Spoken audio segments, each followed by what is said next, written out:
Welcome to the 98th edition of Airhacks TV, and today with lots of fresh questions. Before we start, let's arrange here all the countless windows. So let's start with the very first question. And the question is, make it a little bit larger. Serious problems with recursive structures in JSF composite component. Do you have any alternative suggestions? Indeed, what I remember, one of my projects, we actually had serious projects with composite components. And I tried to find that, and I found a reference to it. And this was here. And this was the composite component, and I remember it was announced back then at Java 1, also called the easy component, EZ, which is funny. And in one project, the developers just did everything with the dynamic easy components, and the performance was terrible. Because the entire tree was dynamically constructed and was just too slow. So fact is that JSF are actually so slow. They are not slow, but something happens on the server, right? So the JSF needs some CPU power in order to render the page. So if you you can achieve a lot with settings. So I don't know or settings with provider specific configuration. So if you use, for instance, Mohara JSF, take a look at the configuration. So depending on your CPU power, you can specify, for instance, whether you would like, to compress the output or not. So you can tweak a lot. I remember back then we were able, just with the configuration, to improve or make worse the performance by roughly 30%. So, and in this particular project with the easy components, what I remember, we had to remove a lot of the components because of performance. So, and you said recursive structure. So this, I think this can be really slow, but I don't have any specific advice. You will have to look more specifically. And yes, we had already performance issue with lots of easy components, but there are hundreds of components on the page without any reasons. Developers back then liked just the easy components, and they refactored everything into an easy component just for fun, which turned out to be really bad for the performance and also for the CPU usage. So first question answered. The second one, Mr. Dempile and ImageNet is a new, I would say, new attendee or new listener or viewer. Dempile is an old friend of the show, and he asked me, my application uses Postgres database in clustered mode, and he asked me how to redirect the queries to one of the nodes. And what we usually did, this was independent from Postgres. I usually used two entity managers. This is one of the rare cases where a DAO pattern could pay off. So we had one write-only and read-only entity managers. Both were injected into a single class. And depending whether we used queries or writes, we were able to hide which entity manager was actually used behind the scenes. So just implement a class, inject two entity managers into the class, and then decide which one to choose. Now, the entity managers can be configured differently or have to be configured differently. In my particular case, we used two distinct connection pools, JDBC connection pools, behind the scenes with two distinct JDBC connection URLs. So if you take a look at the stock Postgres and JDBC driver settings and you search for target, there is already, you can actually decide to which server you would like to connect. So you can say, I would like to talk to primary server, master, slave, secondary, or I would like to prefer slave or secondary. So if you build your cluster by your own, you can specify the target server type. So if you are running in cloud environment, like for instance AWS, so this works a little bit differently. So if you're using master slave or leader and follower for HA reasons, in that case, it works. You get a single DNS name, and in case the master or the primary fails, the replica gets propagated. Usually it takes roughly 1 minute, and the replica becomes the master, so there is nothing to do. But in your particular case, if you're running your cluster by your own, you usually get 2 JDBC connection streams, so you will need 2 entity managers to achieve that. Yeah, this is basically it. And next question. So today we are fast. Let's see what happens. So, Andre, good evening. So Twitter is lazy as always, and chat is somehow active, which is very good. Now, Andre, back to code. Ask me, would you mind to implement a quick Quarkus JSF resource with Multipart to upload and download an image JPEG file? I followed the Quarkus introduction and didn't get it work, and humbling how to now for several days. I had no time to do that, but what you will have to do is you will have to use the REST easy multipart, and it is fairly easy, and it is really easy. And so the fact is that JSF does not ship with multipart upload. So if you use Payara, you will have to use the Jersey specific stuff, and in Quarkus, the Quarkus specific stuff. So where to find the reference, and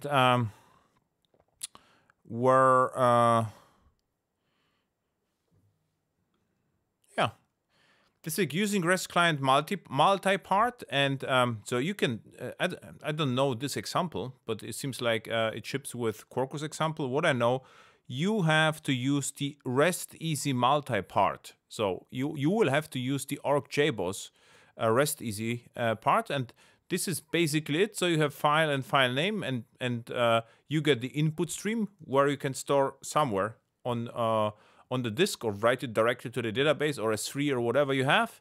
And this is basically it. And what you can also do, you can search for REST easy multipart or multipart upload. Yes, I agree.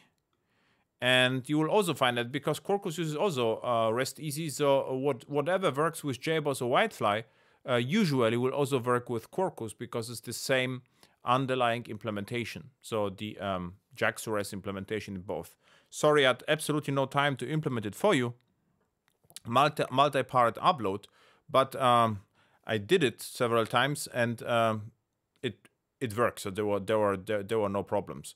You will need a specific form upload. So there's just a stock HTML form upload, file upload, and then you can test it usually. So what I will suggest is just to write, a very simple multipart upload, and then you can use a file upload form to test it, just a plain HTML file to test that. Okay, so next one almost answered. So next is Mr. Jeff Rogers from Kearney, and he asked me, I currently use JSON Web Token to secure JSF endpoints, but I have seen some examples demonstrating Jakarta EE security API, and I don't know what you would like to know in particular, but you say, does Jakarta EE have any place in securing JSF endpoints? Of course. So what you already found, the Zoteria, is the Java EE8 reference implementation for which supports various stuff, and you can also plug JSON Web Token. What Payara also does, Payara implements OIDC and JSON Web Token out of the box, and it works well. And if you would like to have to hear some details about that, there was a recent podcast about Piranha Cloud, but behind Piranha Cloud is Aryan Times, and Aryan Times is the one of the authors of Java EE8 and Jakarta EE8 security. And we had a brief chat, and what he also mentioned is that the Payara contributed the OIDC authentication to Glassfish. Also, so if you search for Quarkus security tips and tricks, so you will find HTTP authentication mechanism. And this HTTP authentication mechanism actually comes from Java EE or Jakarta EE. So, so what Quarkus uses, it uses parts of Jakarta EE for the authentication and authorization. And I'm not differentiating a lot between Jakarta EE and microprofile. So I would say yes, there is some place in Jakarta EE and for JSON Web Token. Also, interesting. If you take a look at the Jakarta EE security here, 3.0, which is under construction, as you can see, they are working right now on client cert and digest, OpenID Connect, and OAuth 2. And of course, you can go to the blog or ping one of the authors, and they will just answer because they are glad that someone has interest in Jakarta EE and Jakarta Security 3.0. So just ping them, or you can even help out if you like. So this is the mailing list. So whatever you have, just ask them. But they are actively working on integration of OIDC, OAuth, and therefore also JSON Web Token. Yeah, and also the security with JDBC. This is a Quarkus tutorial, and what they are using here is the identity store, which is backed by JDBC. This is also somehow related to Jakarta EE. Okay, let's see. Any questions?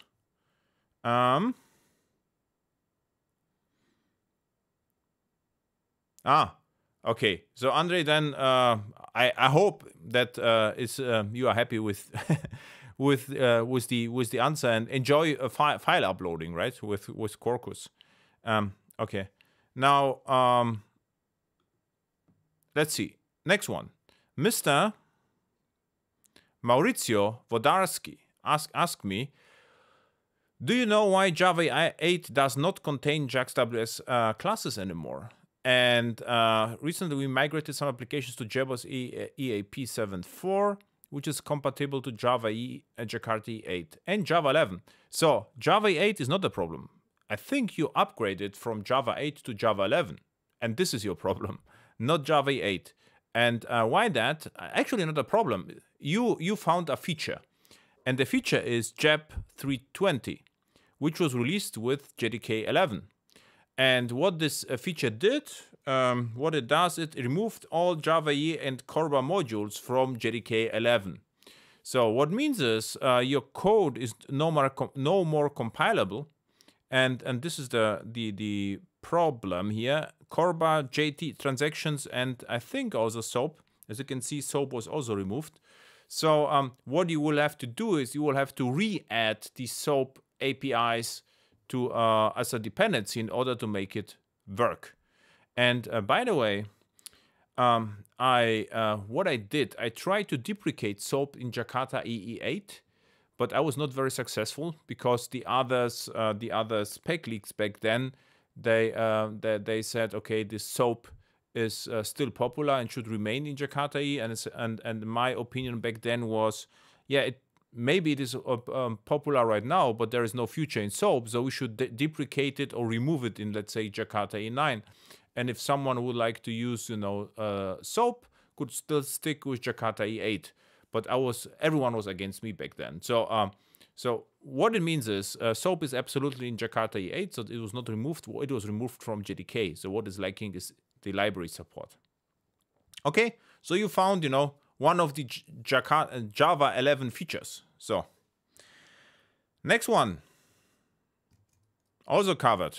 So today we are really fast. Mr. Wanderer, also friend of the show. Hard to believe we are 2 shows away from anniversary. Yes, also because think about this. There is a monthly show, and we have 100 episodes already. So the show seems to run for 6 years already, which is crazy. For me, it's like 1 year, and it runs for almost 6 years or over 6 years. I will have to check out when I released the very first show. And I'm also not sure whether I missed a month. I don't think so. I sometimes, you know, there was some. I make it on Tuesday. I think I had some problems with scheduling at the beginning, but it is fairly consistent. And yeah, I will explain how the show started maybe in the 100th episode. But now back to the questions. Do you see second level JPA cache enabled, used in cloud native Lambda, AWS Lambda applications often? Absolutely not. So, by the way, I don't know where are you from, but in Germany there is a large conference called JAX, and JAX, and it is usually in Frankfurt. And what I did once, it was like a popular talk, so there were lots of attendees there, and what I said publicly is that you should actually deactivate caches first, and then see what happens, and if the performance is okay, don't reactivate it. And I got lots of this was like a trivial advice, right? But I got lots of emails afterwards, like the people were really happy what I said, because we tried it and it works better than before. So my advice is actually not to cache at all, deactivate all the caches and see how bad or good the performance actually is. So in my current project, this is way better than expected. So not only we won't cache anything, but we can stick with more primitive solution. So I would say second level cache, don't use it. If you have to use it, then you cannot use it or you shouldn't use it. So what serverless means is you should use cache as a service, right? What is it? For instance, in the case in AWS, it would be Elasticache, right? You mentioned AWS Lambda. It would mean you can use Elasticache. What is it? Elasticache is this either memcached or forgot the other one. So there are two. The memcached is in memory cache, and the other one is also persistent. It's called Redis. This is the other one, but it's of course you will have to make it work with JPA, right? So, but this would be what you will do in AWS Lambda. How to deal with an application that has a lot of master data and a lot of writes depending on it. The question is what you can do with the, let's say you have AWS Lambda environment and the master data can be somehow loaded into memory in Lambda. So Lambda actually supports up to 10 gigs of RAM.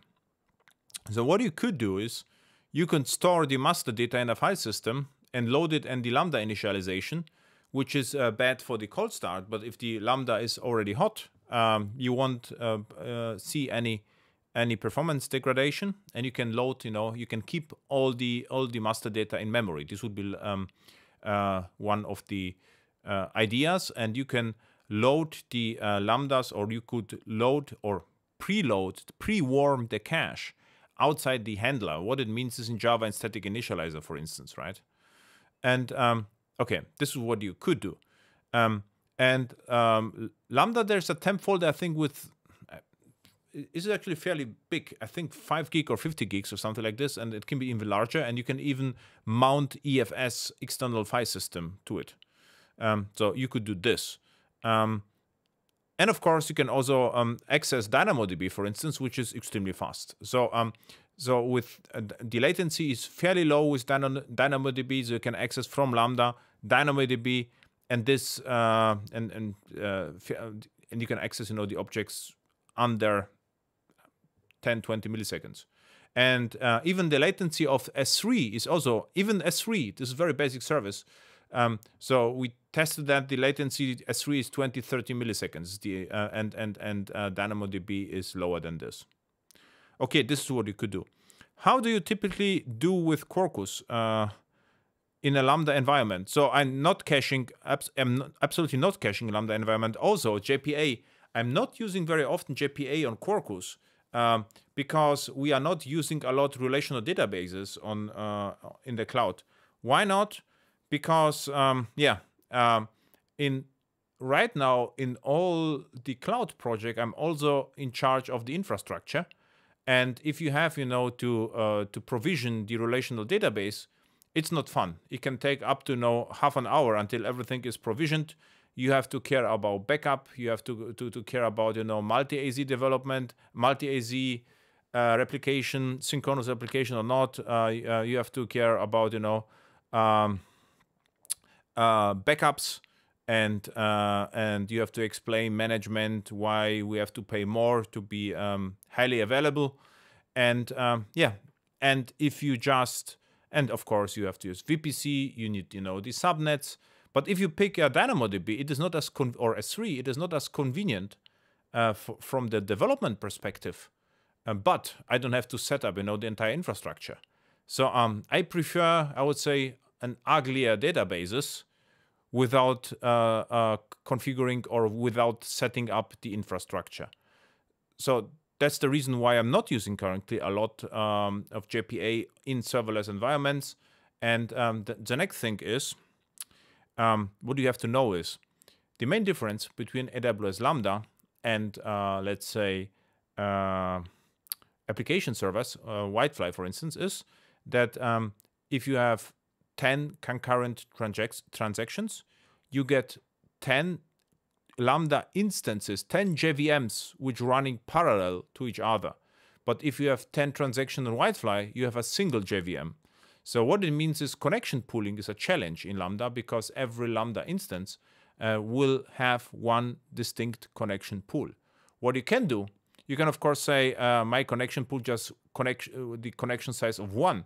But if there is massive concurrency, let's say 1,000 parallel transactions, so you will have 1,000 connections. But I mean, you will also get 1,000 connections in connection pool if this is busy. But what you will have to do is to set up so-called RDS proxy to make it work well with Lambda. So this was longer story, and but what I will do, I will completely deactivate caching and see what happens.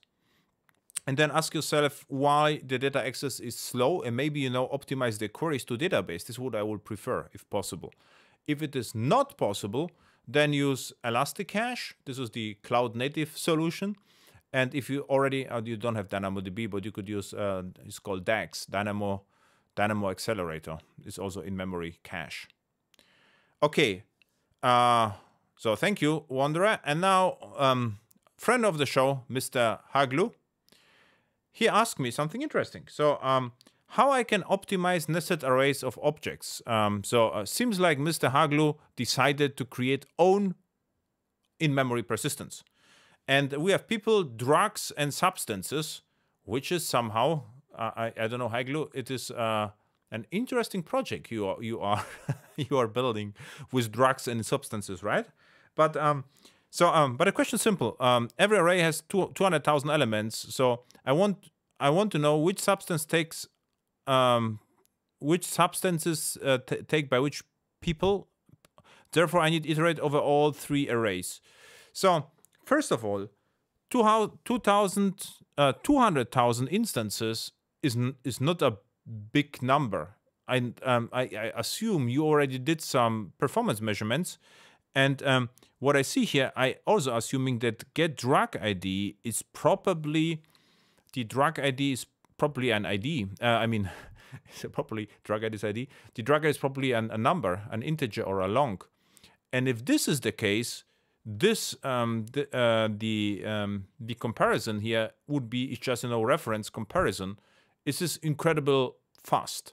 So I think comparing 200,000, iterating over 200,000 objects in memory, it will be done, I don't know, 5 milliseconds maybe. So there is nothing to optimize, I would say. Other problem you could get is if the objects have to be loaded from somewhere, then you have a problem, because you will have to iterate, in every iteration something has to be loaded from outside. So then the I/O is the problem, not the comparison. Now back to your question, how you can improve the performance. So you could improve the performance not by iterating, rather than storing the substances in a hash map, right? If you have an ID, and this is the key, and the value is the substance, so then I don't have to iterate over array to find the right substance, rather than I go to the hash maps and say, give me the substance.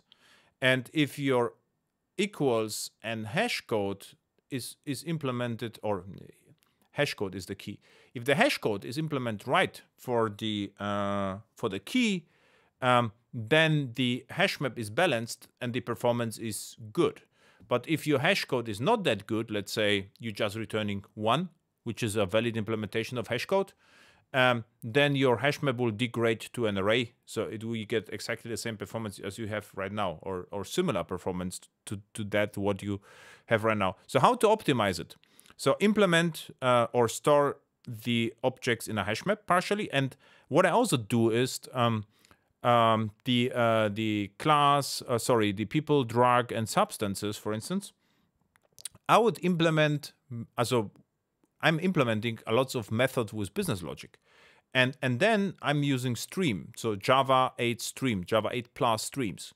So I can say, filter substance, and I ask substance, do you know about this person? And the substance computes internally and returns true or false. So the queries are really nice, and you get group by in streams, collectors by, you can group by. So this is almost like SQL-like language. Also, if you're loading the objects from outside, instead of using stream, you can use parallel stream, and if you have several CPUs, you can really speed up the entire execution time by orders of magnitudes if you are dealing with I/O. If you have all the objects in memory, just use stream. There will be no difference to using parallel streams. So we are done. So this was quick. Let's see. No last minute, last second questions. No. Let's see what happens here. Nothing. So we are done. Then I would say thank you. See you next month. Enjoy Java, and almost forgot, where is my there are 2 workshops around the corner, one workshop around the corner. Then one is on May 12th next week, where we just talk the entire time about serverless, Java patterns and CDKs and best practices. And the next one is going to be before Christmas, so like traditional air hacks. And we will talk about just persistence, serverless persistence. So how to persist, or which choices we Java developers have in the cloud. Thank you a lot, and see you next time. Bye.